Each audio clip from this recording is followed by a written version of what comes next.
ঠিক আছে। মাননীয় মডারেটর, প্রশ্ন হচ্ছে যে মালদ্বীপ তো ছোট উন্নয়নহীন রাষ্ট্র, তারা তো এত দূষণ করে না, এই দেশের এমন অবস্থা কেন? মাননীয় মডারেটর, প্রশ্ন রইল বিপক্ষ দলের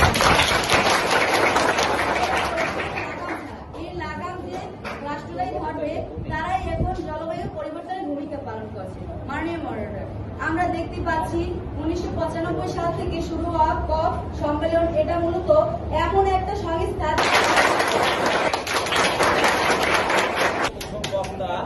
দশম শ্রেণীর শিক্ষার্থী রাবেয়াকে, বক্তা ও দলনেতা মোহাম্মদ সাইদুর রহমানকে তার বক্তব্য উপস্থাপনের আহ্বান জানাচ্ছি। মোহাম্মদ সাইদুর রহমান। রতনী তাজুরি মাধ্যমিক বিদ্যালয় কর্তৃক আয়োজিত বিতর্ক প্রতিযোগিতা 2025 এই অনুষ্ঠানে উপস্থিত আছেন সম্মানিত মাননীয় মডারেটর, বিচারক মন্ডলী ও পত্র বিদ্যালয়ের সম্মানিত শিক্ষক মন্ডলী, আমার প্রতিপক্ষ বন্ধুরা এবং যারা দেখছেন এবং শুনছেন, আসসালামু আলাইকুম। আজকের বিতর্কের বিষয় বৈশ্বিক জলবায়ু পরিবর্তনের জন্য উন্নত রাষ্ট্র দায়ী কিন্তু ভুক্তভোগী উন্নয়নশীল দেশ। সঙ্গত কারণেই আমি এবং আমার দল বিপক্ষে অবস্থান করছি। বিষয়টা যেহেতু বৈশ্বিক জলবায়ু পরিবর্তনের জন্য উন্নত রাষ্ট্র দায়ী কিন্তু ভুক্তভোগী উন্নয়নশীল দেশ, তাই আমাদের আগে পরিষ্কার করতে হবে জলবায়ু পরিবর্তন কি, উন্নত রাষ্ট্রটা কি, উন্নয়নশীল রাষ্ট্র। সামাজিক এবং প্রযুক্তিগত উন্নয়নের স্তর অনেক বেশি। উন্নত রাষ্ট্রগুলিতে মাথাপিছু আয় অনেক বেশি, দারিদ্র এবং বেকারত্বের হার কম থাকে, শিক্ষার হার ও স্বাস্থ্যসেবার মান উন্নত থাকে এবং উন্নয়নশীল দেশকে কিভাবে উন্নত রাষ্ট্র হওয়া যায় তার মডেল তৈরিকারী দেশগুলোই হচ্ছে উন্নত রাষ্ট্র। জলবায়ু পরিবর্তন, জলবায়ু আর আবহাওয়া সেই কেনা জানার ধরন বদলে যাওয়াকে বলা হচ্ছে জলবায়ু পরিবর্তন। জলবায়ুর অবস্থা, জলবায়ু হলো কোনো অঞ্চলে দীর্ঘ সময় গড় আবহাওয়া। সম্মানিত মডারেটর দৃষ্টি আকর্ষণ করছি, প্রথমেই আমরা জেনে নেই জলপরিমাণ বৃদ্ধি, নাম্বার 2 যানবাহনের ধোঁয়া, নাম্বার 3 বন উজাড়, নাম্বার 4 অপরিকল্পিত নগরায়ন। দেশ জলবায়ু পরিবর্তনের জন্য একক দায়ী নয়। যেহেতু জলবায়ু একটি বৈশ্বিক সমস্যা, তাই প্রত্যক্ষ ও পরোক্ষভাবে উন্নয়নশীল দেশগুলো দায়ী বলে আমিও আমার দল মনে করছি। বিচারক মন্ডলী, প্রতিপক্ষ দলের বন্ধুদের কথা শুনলে মনে হয় বিশ্বের যে সকল দেশ উন্নত রাষ্ট্র হিসেবে স্বীকৃতি লাভ করেছে তারা বোধহয় বড় অপরাধ করে ফেলেছে। আমার খুব জানতে ইচ্ছা করছে যে উন্নত রাষ্ট্র হিসেবে স্বীকৃতি লাভ করা কি এক ধরনের বড় অপরাধ হয়ে গেছে? এখানে স্পষ্ট বোঝা যাচ্ছে উন্নয়নশীল দেশগুলো প্রতিযোগিতার বাজারে আজ কতটা অসহায়। বাংলাদেশ একটি উন্নয়নশীল রাষ্ট্র, যেখানে শিক্ষাখাত আজ কতটা নাজুক অবস্থায় রয়েছে তাকে একবারও ভেবে দেখেছেন আমার প্রতিপক্ষ বন্ধুরা? নাম্বার 4 পেয়ারের চুক্তি বাস্তবায়ন, নাম্বার 5 টেকসই উন্নয়নের প্রচার, নাম্বার 6 গবেষণা ও উদ্ভাবন, নাম্বার 7 জনসচেতনতার বৃদ্ধি, নাম্বার 8 WMO এর মাধ্যমে উন্নত ও উন্নয়নশীল দেশের পারস্পরিক শ্রদ্ধাবোধ। বলেন উন্নত রাষ্ট্র দায়ী, তাহলে উন্নয়নশীল দেশগুলো এখনো কেন সেই একই পথ অনুসরণ করছে? পরিবর্তনের জন্য উন্নত রাষ্ট্র এককভাবে দায়ী এই প্রস্তাব যাতে গৃহীত না হয় তার জন্য জোর দাবি জানাচ্ছি। আকর্ষণীয় বক্তব্য উপস্থাপনের জন্য দ্বিতীয় বক্তা বিতর্কে আরমানকে তার বক্তব্য উপস্থাপনের জন্য আহ্বান জানাচ্ছি। প্রতিপক্ষ দলের বন্ধুরা সকলকে জানাই আমার ও আমার দলের পক্ষ থেকে আন্তরিক সালাম। আসসালামু আলাইকুম। মাননীয় মডারেটর, আমাকে কথা বলার সুযোগ দেওয়ার জন্য ধন্যবাদ। আজকে বিতর্কের বিষয় হচ্ছে বৈশ্বিক জলবায়ু পরিবর্তনের জন্য দায়ী উন্নত রাষ্ট্র কিন্তু ভুক্তভোগী উন্নয়নশীল দেশ। এতে অনেক করছে, এর ফলে যাদের উন্নতি লাভ হয়েছে কিন্তু গাছ কাটার ফলে পরিবেশের ভারসাম্য নষ্ট হয়ে যাচ্ছে। আর উন্নত দেশগুলোতে গাছ কাটার ফলে নানা ধরনের পশুপাখি বাসস্থান নষ্ট হয়ে পশুপাখি বিলুপ্ত হয়ে যাচ্ছে। মাননীয় মডারেটর, আমরা সকলেই জানি যে একটি গাছ কাটা দুটি গাছ রোপণ করতে হবে। ওই উন্নত দেশগুলো গাছ কাটে কিন্তু বিকল্প তো একটি গাছ লাগানো হচ্ছে না। আবার কলকারখানা ধোয়ার কারণে জলবায়ু পরিবর্তন তো হচ্ছে, ভুক্তভোগী হচ্ছে উন্নয়নশীল দেশ। কারণ অধিকাংশ উন্নয়নশীল দেশের ফলন উৎপাদনের সময় অনাবৃষ্টি এগুলো কেন হয়? মাননীয় মডারেটর, মাননীয় মহারাষ্ট্রের সমুদ্র পৃষ্ঠের উষ্ণায়নের হার বৈশ্বিক উন্নয়নের চেয়ে অধিক বেশি।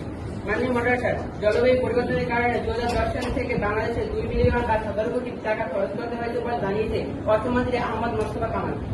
মাননীয় মডারেটর, আফগানিস্তান ছড়ার কারণে খাদ্য উৎপাদন করতে পারছে না, এমন অনেক তথ্য আছে। মাননীয় মডারেটর, আমার মনে হচ্ছে আমার প্রতিপক্ষ দলের বন্ধুরা, মাননীয় মডারেটর, প্রতিপক্ষের কাছে আমার প্রশ্ন আশা করি উত্তর দিয়ে যাবেন। আহ্বান জানাচ্ছি। জলবায়ু পরিবর্তনের কারণে জলবায়ু পরিবর্তনের মোকাবিলায় যে সকল পদক্ষেপগুলো নেওয়া দরকার সেগুলো সুন্দরভাবে উপস্থাপন করেছেন। আমি দ্বিতীয় বক্তা হিসেবে দু একটি উদাহরণের মাধ্যমে আজকের বিতর্কের বিষয়টি জলবায়ু পরিবর্তনের শুধু উন্নত রাষ্ট্রগুলি জড়িত নয় সে বিষয়ে বুঝিয়ে যাব। প্রিয় পক্ষদলের বন্ধুরা, ধনী ব্যক্তি আছে বিধায় গরিব লোকদের চেনা যায়, সৎলোক আছে বিধায় অসৎ লোকদের চেনা যায়। তাই উন্নত রাষ্ট্রের সৃষ্টি হয়েছে বিধায় উন্নয়নশীল রাষ্ট্রগুলোকে চেনা যায়। আমি বলতে চাই, আমরা মানুষ হিসাবে উন্নত জাতি, উন্নত রাষ্ট্রে বসবাস করতে চাই। উন্নত শিখরের সঙ্গে উন্নত রাষ্ট্র তৈরি করব।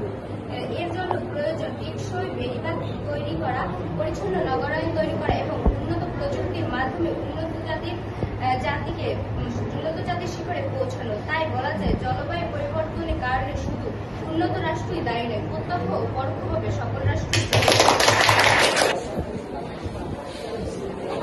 ইউরোপে আজ আগুন লেগেছে, পুরে ছাড়খাড় বিস্তীর্ণ জল, গরিব দেশগুলোর অভিশাপে বিশ্ব হতে যাচ্ছে মনে। ধন্যবাদ মাননীয় মডারেটর, আমাকে কথা বলার সুযোগ করে দেওয়ার জন্য।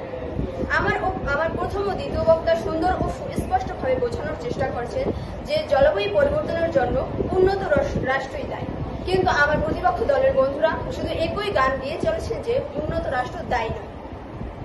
আমার প্রতিপক্ষ দলের দুই বন্ধু আমরা অনেক প্রশ্ন করলাম, কিন্তু একটি উত্তর আমাদের কানে আসলো না। মাননীয় মডারেটর, আমার প্রতিপক্ষ দলের বন্ধুরা বলেছিল উন্নতশীল দেশগুলো উন্নত হয়ে কি বড় ভুল করে ফেলেছে। মাননীয় মডারেটর, উন্নয়নশীল দেশগুলো উন্নয়ন করাটা ভুল নয়, কিন্তু তাদের উন্নয়নের মাধ্যমে পরিবেশের যে ক্ষয় হচ্ছে ও আবহাওয়া যে ব্যাপক ক্ষতি হচ্ছে তাই মূল কথা।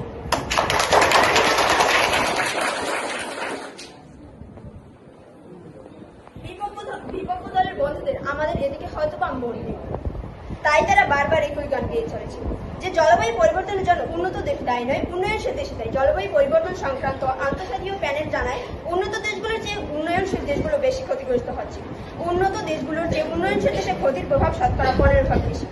এটি আরো বেশি হবে বলে আশঙ্কা করা যাচ্ছে। বিশ্বব্যাংক বলেছে 2050 সাল নাগাদ প্রায় 21 কোটি 7 লক্ষ লোক বাস্তুচ্যুত হবে। মাননীয় মডারেটর, তালিকায় আমরা নেই, কিন্তু ক্ষতির তালিকায় আমরা শীর্ষে।